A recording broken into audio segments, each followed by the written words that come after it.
What age does pre-K start? 3. Were we in school at 3? No, I was in the yard digging.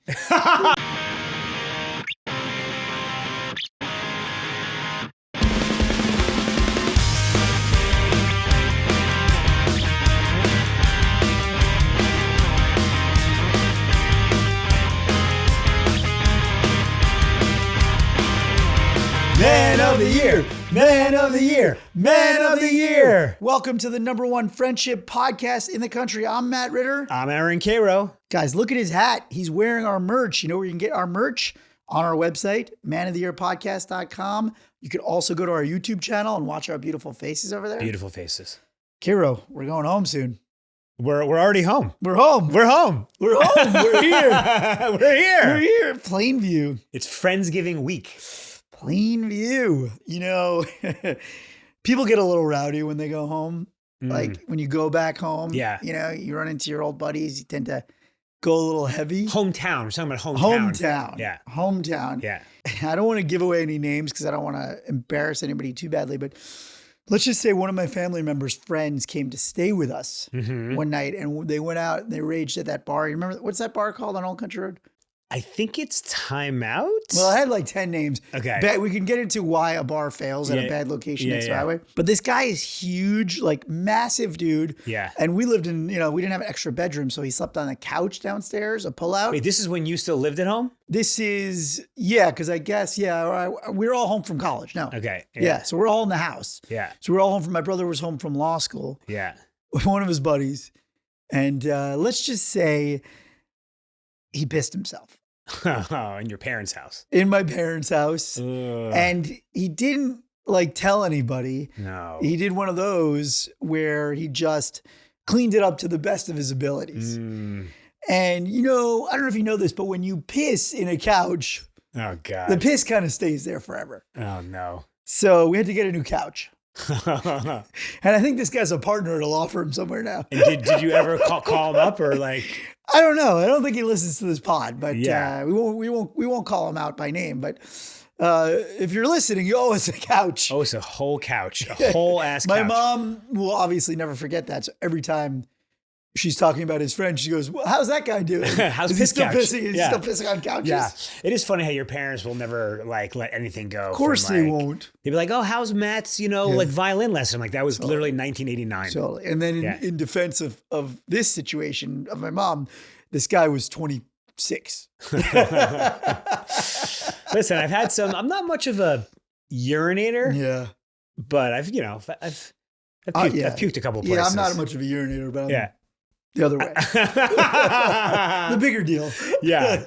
The other thing. I've definitely puked a couple places I should have. Oh yeah. We know those stories. So anyway, I just wanted to tell that little story as a segue into our podcast is about friendship, and it's the time where everybody's home. I wanted to talk about just sort of what kind of interactions you can have, maybe what good things could come out of being home, like pitfalls, all of it. Yeah. Hometowns, baby. Yeah. Next week is Thanksgiving. So people are going to start making their trek home. And we should say, we haven't talked about it in a long time, but we are from Plainview. Strong Island, baby. Strong Island on Long Island.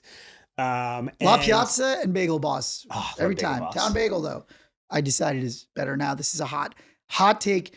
Town Bagel over Bagel Boss. If you're from Long Island, I want to get your take on this. We're going to do a vote. We do a poll. I'm not even engaging with you in this slander of the. Oh, you're a Bagel Boss guy all the way. Of course. It's because you're on that side of town. Though. I am on that. I'm a traitor. You are. I'm a turncoat. You are. Who's that guy? Benedict Arnold? Yeah. I'm the Benedict Arnold of bagel places. Once you got a bigger house, you're like, see ya. Yeah, see you, little bagel boss. You're not my boss anymore, bagel boss. So we should say that my parents still live in the same house I grew up in, which is wild. Like when I'm home, which I'll be when this airs, I'm in the same room. It's now a guest room, but I'm in the same room where my crib was. Yeah, it's so weird. 44 years ago. Like, does that feel weird? Like, I don't do that anymore because my parents sold their house a long time ago, got divorced and all that. I was actually just talking about this in that I feel like I take for granted, or maybe I am grateful. My life has been marked by a lot of stability. Yes. Like my parents are celebrating their 50th wedding anniversary. You should not take that for granted because most people do not have A, family they're married as long as your parents. Yeah. B, get to go home anymore. Because I did miss that when my parents got divorced. And like so a bunch of our friends of our group no longer live in Plainview, but most of them, their parents still do. So they still get to do that thing. I don't get to do that anymore. So I'm a little jealous. Yeah. I don't know if you know, best friend Mike, his folks just sold their house. And he's broken up about it. Good friend Mike. Yeah. Well, best friend Mike is his nickname. I know. Yeah. Good for you, call him good friend Mike. But yeah, he's like, they had to clear out his, because I still have like my high school photo albums in the closet. Well, I had this joke because like when we sold the house, like my parents were like, do you need this stuff? Like, we're not keeping it around. And and then it was just like in a storage locker and my dad stopped paying. So I was just like, yeah, you want to know where my stuff is? It's on season 3 of Storage Wait, Wars. really? Did the things, it's gone? Yeah, it's gone. My dad just stopped paying the storage locker fee. Was there anything like of momentous? Mostly clothing, I think. Right. But probably right. I have my high school yearbook, but I don't know where my middle school yearbook is, if we had one. Do you have yours? I'm sure I have it, but like, what about like, I don't know, did you have photos? I have a lot of photos. Yeah, photos I have because I never had, I was never like the parliamentarian. Yeah, the historian. I got it. What do you think about, because there's a bunch of people from our high school who now just like live. I have so many thoughts. In our hometown. Some of them in their parents' homes. I have so many thoughts. So just for me personally, just one person's perspective, that's my worst nightmare. My absolute worst nightmare. And that's just coming from a place of like, oh, I've always wanted to get away and do all these things. And now we work in Hollywood. And like, I just always wanted to be able to break out of the, I guess it's funny because it's now that I look back, I told you this. Yeah. I think it's a really nice upbringing. We had great families, great values, like good neighborhood, people were really kind. And I'm like, let me get away from that. Right. So I can go to the heathen central, heathen town, Hollywood land, where dreams are made to be broken. And you have to sell your body on Hollywood Boulevard. So when you look at these people, you think like, oh God, that's horrible. That's just my internal thought. I'm just saying that. Like, I just want you to know I don't feel that about anybody, but those are that's my inner monologue. Yeah. Funny, I've sort of had a weird turn where like, at first I was like, oh my God, living in the hometown, that sounds terrible. But then, I don't know, as you get older, you're like, it's a nice town. It's clean. Right. Good public schools. I know. People in LA don't even know what a public school is. I know. We had a great, oh my God. The rankings were way high for our property values. We were punching well above our weight. Oh, you mean in Plainview? Yeah, the public school ranking was off the charts. Yeah. What was that? Good teachers? I was having a conversation with Jeff just about how much private school costs for his 2 kids. Oh. I mean, it's like outrageous. You know what keeps me up at night? Pre-K costs. Pre-K. Come on. Pre-K. Come on. Don't we have universal? That's New York. Can I just throw a ball at him every 20 minutes in the yard? What age is from my office? What age does pre-K start? 3. Were we in school at 3? No, I was in the yard digging. like a feral dog. Yeah, just digging. Just hands in the yard. My mom just was like, oh, there's gold at the bottom. Just 3 heads. Just Theo, we were. So now that we're on the the topic of public schools in Long Island, I did watch a movie a couple years ago about some scandals happening in Roslyn. I love the way he says Roslyn. Yeah, it's Roslyn. Well, how close is that to you guys? Movie. No, it was right near us. My mom actually grew up in that town. So my mom grew up in Roslyn. Yeah. And we have friends who live in Roslyn, one of the triplets. Yeah. There was a principal or superintendent who was just bilking money. Yeah, huge actor. Great movie. Yeah. Great movie. I think it was written by a kid from Long Island. Yeah, he was. He went to the high school. Oh, he was a Roslyn kid. Oh, cool. Yeah. So when you're going home, well, I guess you don't really go home anymore. No, that's what I'm saying. I go to the city. Yeah. I call that my home. I'm a liar. Yeah. Where are you from? I'm from the city. Yeah. Well, I used to date this girl who was from Manhattan. Right. And always, when I used to say, oh, I'm from New York, she'd be like, he's not really from New York. He's from Long Island. I'm like, this kid is from Senegal. He doesn't need to know the little minutia of the rivalries of beefs. I'm just trying to give him a lay of the land. When you meet someone in LA, just casual convo, and they ask where you're from, do you say New York or Long Island? I say New York. Because unless I know they know that geography, it's like, what's the point? Right. I mean, I think most people know what Long Island. Do you know what Long Island is? I do. And I think Karo just judged you for that. Yeah. Well, I'm on my high horse. No. Sometimes I'll say New York. No, I say the Hamptons now. Shut the fuck I go up. Sag Harbor. Shut the fuck up. I go from Sag Harbor. I will say Long Island. I like being from Long Island. I think Long Island is so vast. Yeah. That like, sometimes you meet like a Flid, which is fucking Long Island douchebag. And you're like, oh God, like I'm from the same town as this person. But then I'm like, am I a Flid? I hear the voices. You hate the accent. accents. You hate the accent. You guys. Oh, this is great. We were in Montauk going to the lighthouse. Yeah. And Jesse was meditating on a lawn. And this Flid is yelling at his family. You guys got the fucking sandwiches? Who got the sandwiches? I kind of miss it though. Yeah, it was great. Jesse's like doing her fake ass meditation, And this guy's like, "You got the sandwiches?" I can't wait till Theo has to edit this with you screaming for half the episode. What's fake ass meditation? Well, I'm just saying, she's not a Buddhist. What you do, it's all fake. I'm not even going to engage with you. Yeah. Not even, no, because I'm Zen. I'm not going to engage. Let's go to. I mean, you have what I call quiet time. What you do is called quiet I face the time. wall with a dunce cap. Yeah, you. You do what I call a timeout. I give Karo's myself meditation is just a big timeout. I want to go to a listener question because I think you're actually going to really like this. Asking for a friend. This is asking for a friend. Guys, if you have a friendship question or ethical dilemma, send it to us on Instagram, Man of the Year Podcast, and we will answer it on the show. Okay, this comes from Armando, who's actually a big fan. I think we gave him a shout back in the day. He's got a great question I think you'd love. He goes, how does one adjust to literally living the plot of a movie where the main character moves back to his hometown after 15 years? I've met with some great friends a few times, and I made 2 new good ones, but it still sucks going from extremely social to almost complete solitude. What do I do? So it's interesting because that's about moving home. We were just talking about going home, but I'm happy to talk about moving home. Yeah, he's talking about moving home. Right. Yeah. So first off, if you have friends from back in the day, like some people are automatically like, oh, I've changed. I'm different. I want to be seen as different. That's fine too. But you also have to go, well, maybe they've changed too.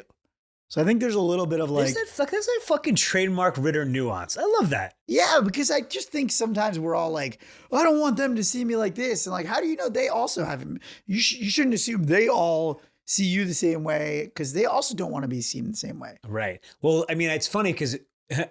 Okay, we have to read between the lines of the question. I don't think he wants to move back home. Right. But my point is, it sounds like I got a negative sort of view of everybody for whatever reason. I mean, he got out. Right. He got out. Again, that's what I said. That's my inner monologue, right? My inner monologue is I got out. Right. And then now I think back on it, I'm like, I don't know. It was a quality place to live. I had a good childhood. I was raised well. I turned out to be a good person. Right. Therefore, all those other people were good parents and good kids. And they probably grew up to be good people too. So what if, his good friends aren't still there and you're just kind of starting from scratch? That's an interesting one. I think it's not 1950 anymore. Most towns are like little cities. Yeah, right. That's the first thing. Like you go to any suburban town in Long Island, there's a freaking Yoga Works, there's a Equinox, there's a CrossFit, there's a chess club, so I think when we're talking about third places, like you can find anything in a major city these days, you could find in a town. So our advice about third place still holds. There's third places anywhere. Yeah. Yeah. Unless it's some real podunk place. But even that, local bar. Even theater, I'd go to the Plainview Playhouse. Yeah. I mean, you're using Plainview as an example. We don't know where he's I think he may be in Texas. Yeah. Maybe harder in Texas. Yeah. What about just so did you ever move home after? I'd moved home after college I lived in the city for 3 years. Then I moved home for like 6 months. I don't remember this. Yeah. Well, I think you were in law school. What years were you in law school? 2002 to 2005. Yes. So you were in law school in the back end of that. Tell us about that. Again, I was still only 25. Right. So it wasn't that crazy. Yeah. And I get along really well with my folks. It was funny because my dad was like a work from home pioneer. Like he was working from home in 2004. You had a home office? A home office, yeah. Wow. So I would be up in my room working. He'd be in his downstairs working, and we kind of would just. I remember my parents saying that they were always impressed how disciplined I was, because I was always you were disciplined. a very disciplined guy. Even when I was doing homework at that same desk. Perfect attendance. Yeah, perfect attendance. Takes discipline. Yeah. Listen, you save a lot of rent. Yeah. I can't remember if we talked about this yet in the pod, but I had a girlfriend in the city. Remember Alicia? Mm-hmm. Okay, so she was in the city. I'm living at home in Long Island. Oh God, I can't believe she dated you. Yeah. And so, I would go in and stay for weekends, or I'd go in and stay with her, whatever. Occasionally, I would plan my trips into the city when I had meetings. Did we talk about this? So, I had a meeting with Comedy Central in New York on like a Wednesday. All right, I'm going to take the train in. I'm going to take this meeting. I'll stay over for a night or two. Then I'll head back. And she would get mad at me because I wasn't coming in solely for her. Oh, that's funny. Okay. You were trying to stack habits. I was trying to stack habits. She was trying to unstack your habits. Dude, is this my kryptonite? Yeah. Anybody trying to unstack Karo's habits is bad. And I'd be like, why? To this day, and I've talked about this. That is like selfish for her to just want your. You're like, hey, it's convenient for me to take a 1 hour meeting that'll help my career. I'm going to spend the rest of the day with you. See, when I asked a few women about this, and I want to hear what Theo says, they strongly disagree with us. They're like, no, she wants you to be like, not. She wants you to be doing stuff just for her. No, but it depends, right? So if you're like, hey, I'm going to take a couple meetings and then we're going to have the rest of the day together, fine. But if you're like, so I'm going to work 9 to 7 and then I'm going to see you for an hour. No. This would be like, I'll come. This will be the night I come in because I'm already coming in for that. No, I'm with you. Theo, what do you think? I guess my follow-up is like, she's like, oh, do you want to come on Monday? And you're like, well, my meeting's not till Friday. So can we switch it to Friday? If you only come in when you have a meeting, well, then I think that's right. If it felt like you were only coming in out of convenience, that's where the line What does it fucking matter, people? Like, no, it does matter. No. Because there's no romance in it then. Would you ever go in? What percentage of times, what percentage are you going in with no meeting to New York? I mean, this was 25 years ago. I mean, I was probably going in like 2/3 meeting, 1/3 no meeting. She felt like just an X on a spreadsheet. You mean an X, not an ex-girlfriend? Not an X, an X. I guess column. She felt like C4. Okay, but let me ask you this. Okay, I want to dig into this because this maybe could get to the. I talked to my therapist about this. The reverse. If the reverse was true, I wouldn't give a flying fuck. Women want to be romanced. It's not romance. We're hanging out. We're romancing in the time. Like, what do we need a reason? It's so stupid. No, it's so petty. No. Now I'm with her fully.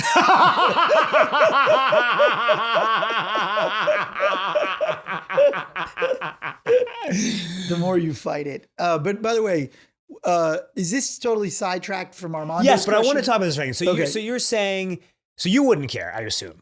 If I was dating somebody and they were like, I am coming in to see you and I have a meeting, so it works out well, I'd be like, that's great. But if that was the only time they saw me, yes, I'd be like, so you're actually not just seeing me because you want to see me. That's exactly how it feels. I would also, if it was, if we had plans, I would also come in otherwise. No, I don't think you did. I probably didn't. Let's check the records. Yeah. Let the record reflect. I should call her and ask her. Yeah, let the record reflect of the year how long were you dating? From that distance, six months? Like 6 months or so? In that 6 months, I'm going to say he went into the city without a meeting under 3 times.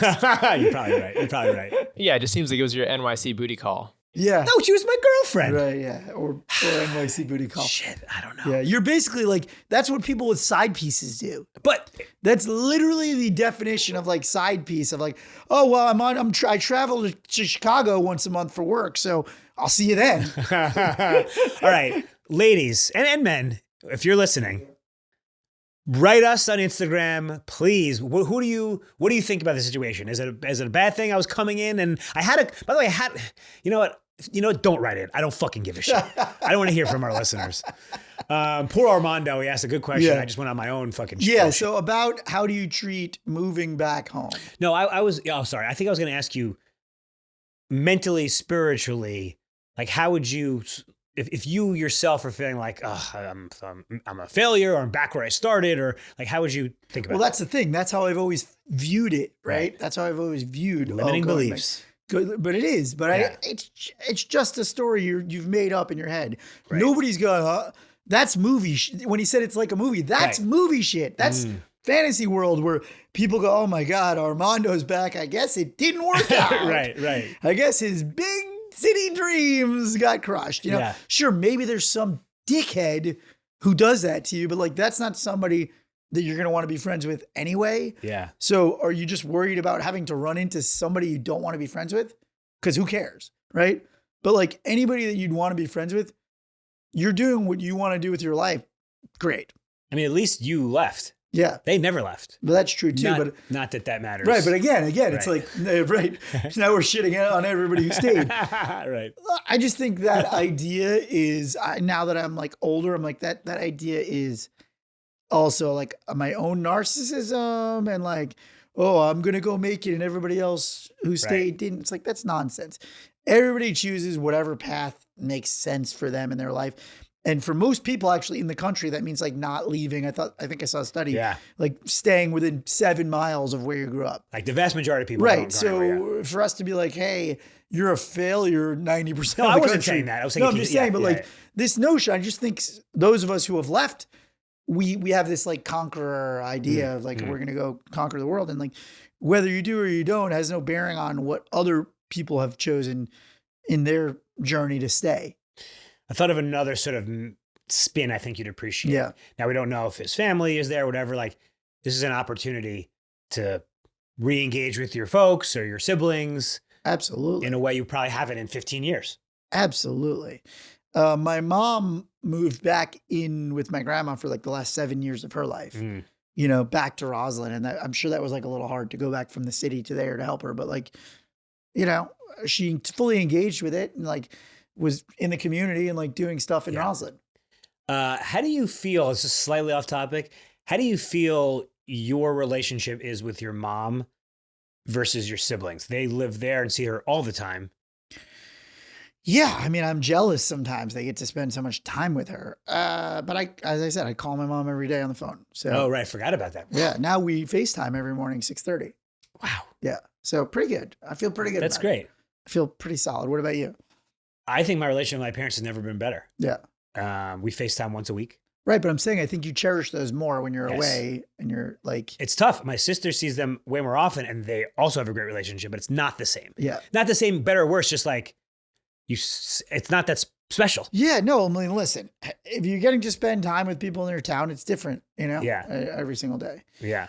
So have we helped Armando? Well, I think the question is, how do I sort of go about navigating this? What are your goals, right? If you're trying to make friends, just be yourself, do the things that put you in the best light, things you're passionate about, go to a third place, be the friend, right? I mean, as I said, give some of those people a chance that if you're thinking about engaging with them, you're like, oh, I don't want them to think of me as the old Armando or whatever it is.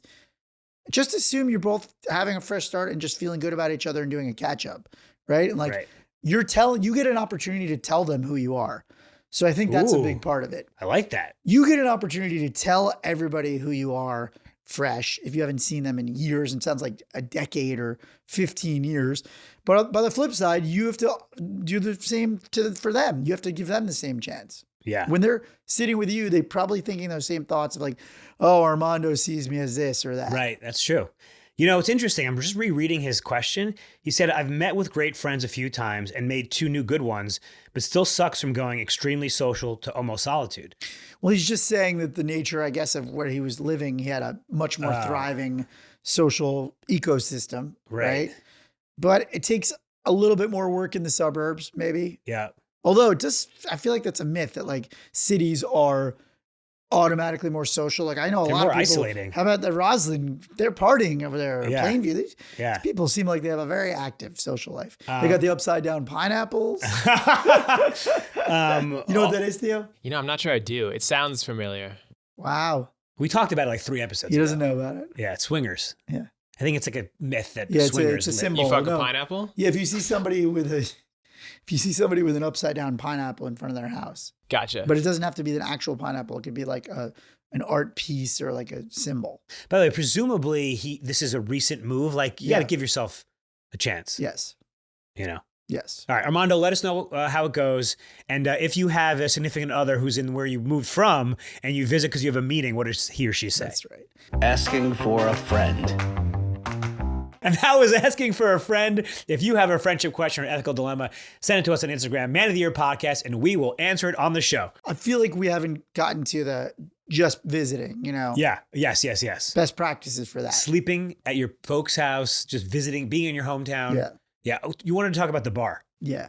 I love that bar. So are you talking about the one that's also a pool hall? No, I'm talking about the one that's like across from McDonald's, right next to the highway that we always go to, that changes names every 2 years. Across from McDonald's, it's a highway. Yeah, that's all like, it's like a pool hall. Time out. Yeah, maybe it's not a pool hall. They just have a pool table. Oh, okay. Yeah, we haven't been there in a long time. Yeah. But that was fun. Yeah, that hasn't Isn't that changed. the place we went to for one of our friends' weddings after party? Maybe. Yeah, you also might be thinking of the Lucky Irishman. That's the No. one. Okay. But I know the look. Yeah, Time Out's been there for 40 years. I think it's No, still there. I'm thinking of a different bar. Okay, well, whatever. Yeah. Cut around all this. Yeah. Anyway. So do you feel like you are kind of like obligated to go a little harder when you go home and you see your old buddies? Like, how do you feel like you have to act a certain way in general?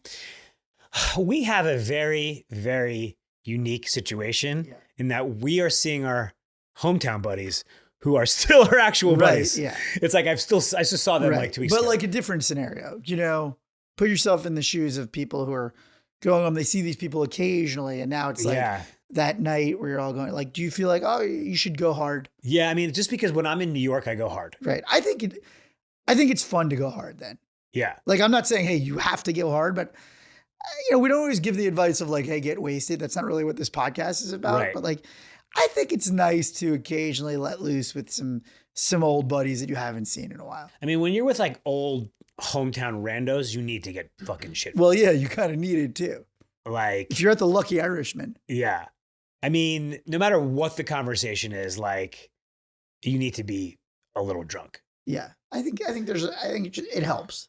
I mean, last time I got pretty wasted when I was home, I came home to my parents' house and I set the alarm off. Oh, like, God. I literally could not get It's almost impossible not to set the alarm off. Yes.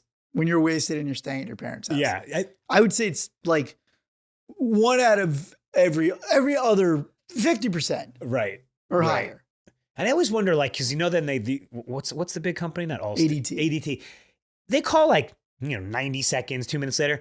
Call immediately. The light goes off. Call. What are they doing? I think my guys call pretty quick. My guys. Have you ever set the alarm off? All the time. And how quickly?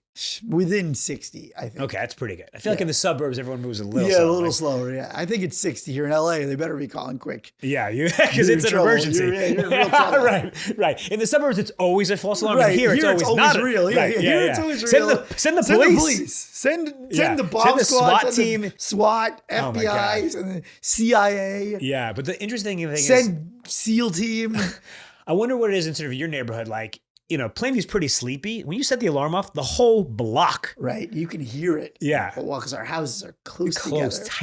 Tight quarters. Square footage, property, small. I want to ask you this as a homeowner. You're gonna love this question. I love anything that's a homeowner. So related. in COVID, my parents' neighbors bought a, what is it called? Like Winnebago, like a huge trailer. Winnebago. Wow. And it was total COVID purchase. Made like one trip. And then it's just parked in the garage. It's parked in the driveway. What an eyesore. And now they've moved it to the strip of grass in between the houses on their side. And I'm just like, I don't love this. Eyesore. I know. My dad is surprisingly calm about it. It's probably an episode of this on Neighbor Wars. Right?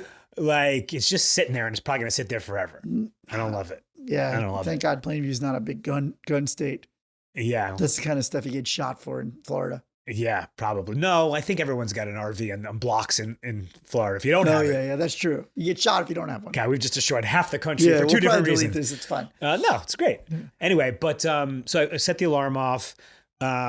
This is also, I think, the time where a lot of high school reunions happen. We were discussing before we went on. It either happens in the summer, but I heard a lot of it happens Thanksgiving week because people are home. Yeah. Had you ever gone to a high school reunion? I went to one. We went to one all together. We took a limo. That was epic. Our friends are It was great. really fun. But that was only 5-year high school reunion. That's Too soon. That's 1 year out of college. Yeah, it was too soon. Yeah.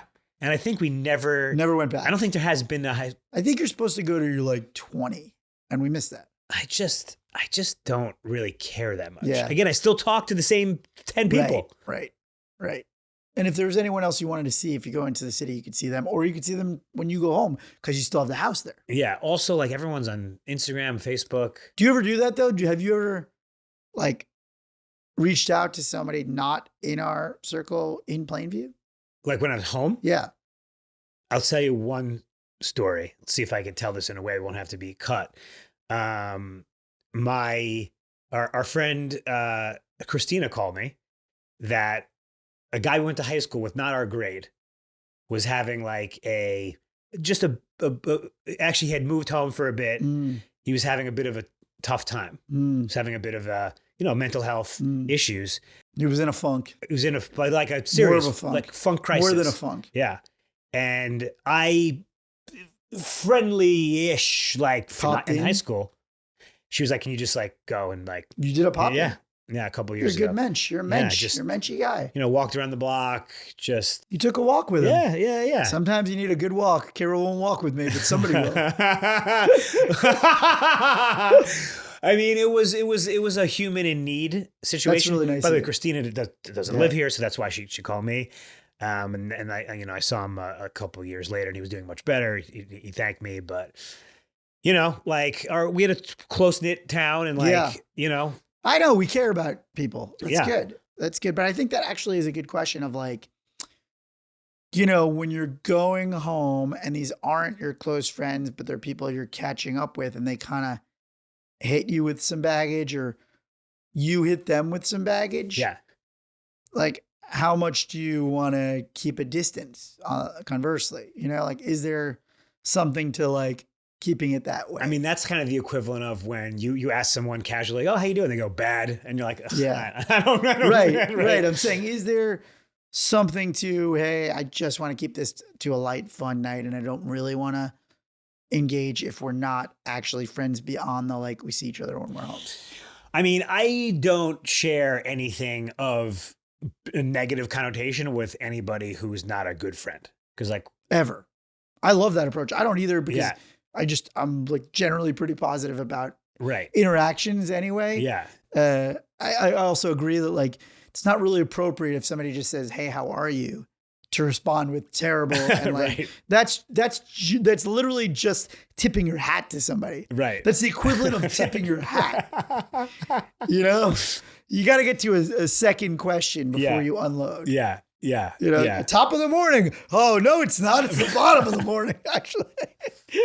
But I don't know. So you think you think there's basically like, okay, if you're going home, have fun, but keep it light. Keep it light. Family, work, whatever. Yeah. Like, because I feel like you'll run into a lot of divorce talk if you let it go. Do you think, because you know why? Because I don't want to hear from anybody else. Do you think because talking about this stacking thing with the ex-girlfriend, I feel like I try to live my life on how I want people to live their lives to me. And I think that's honorable. Okay. I'm asking, I'm not fishing. No, it is, but people don't. They won't. They don't and they won't. They just don't and they will not. Like I try to model behavior. I know, but they will not, because they're living their entire life not with you. You can't just present one day, you haven't seen them in 20 years, and you go, "Listen, let's get on our spreadsheets and let's keep this positive." So I think, just be a little leery when you go home. If you're not, if you don't have excess energy or listening space. Yeah. If you're running into an old friend, keep it light, keep it fun. Yeah. And hey, they may have great stuff to share. Yeah. And you should be happy for them. Yeah. Keep it positive. Go, "Hey, so tell me some good stuff." Yeah. Keep it good. Keep it positive. I know you haven't seen me in 20 years, but. Yeah. I like that. I like that as a new handshake. What? What's up, man? Keep it positive. Keep it positive. Let's keep it positive. Keep it positive. That's our new greeting on the streets. So what did we learn today? I think we learned that when you're younger and you leave your small town to go to the big city, you have a view of it. I think it's partially colored by movies. Yeah. They're like, hey, you made it out and everyone else didn't. I think that is a little bit of your own ego talking, and it's not really a fair assessment of your town, which like for our town was a really nice town. So I think for most people, just keep it in mind. Most of the people from your town are good people and they're actually living their dreams. Like whatever they wanted to do, they may be doing, or maybe they're not, but they're probably content with it. So don't just assume that like that place is like, oh, I have to, I'm like going backwards, or right. I've lost if I have to go home, or if I'm moving home. It's not, there's like, that's okay. I'm sure you can do all the things you want to do there. And I learned that if you're staying at your parents' house, just take a screenshot of the alarm code or put it in your phone so you have it when you come home absolutely shit-faced. That's a good one. And I have one more. If you feel you have any chance of pissing your pants while staying at somebody else's house, sleep inside a garbage bag. All right, we'll see if we mess anything up. This is Erroneous with Thelonious. I just have one follow-up question. Is it correct that you have a street named Old Country Road in your hometown? That's the main road. That's our main thoroughfare. That's insane. Yeah. Why does that sound like bumpkin? Yeah. Big time. There's a song called Old Country Road. It's like the most, I don't know. You know what I'm talking about? Yeah. The what? Old Country Road is a song. You talking about that Lil Nas X song? No, the old song, Country Road, that one? I was talking about the Lil Nas X song. Maybe it's Old Town. That's Old Town Road. Whatever. That's some bumpkin stuff right Erroneous there. with Thelonious got Erroneous on us. We had to correct you. We also had to correct him on Rosler. Rosler. If you're from Rosler, write in and ask if you want us to have producer Theo fired over it. Maybe we will. Let's do some shouts. I actually have a shout I think that you will like. I want to shout our friend Matt Rosler. Oh, you know Rosler. Matt. I love Rosler. Yeah, I saw him last night. We went to a Penn alumni event. That guy is always friendly. He's always in a good mood, and he's a connector. He's also not just a connector, like one of those guys, a supporter. Like, how can I help? Not just like, hey, I'll introduce you. But like, just like, what do you need? Yeah. Got you. Yeah, great dude. So Rosler, he listens to the pod. Oh, great. Yeah, and that's our show. Guys, remember to go to Man of the Year Podcast and buy our merch and visit us on socials and watch the YouTube. And be good to yourself, be good to your friends. Love you, buddy.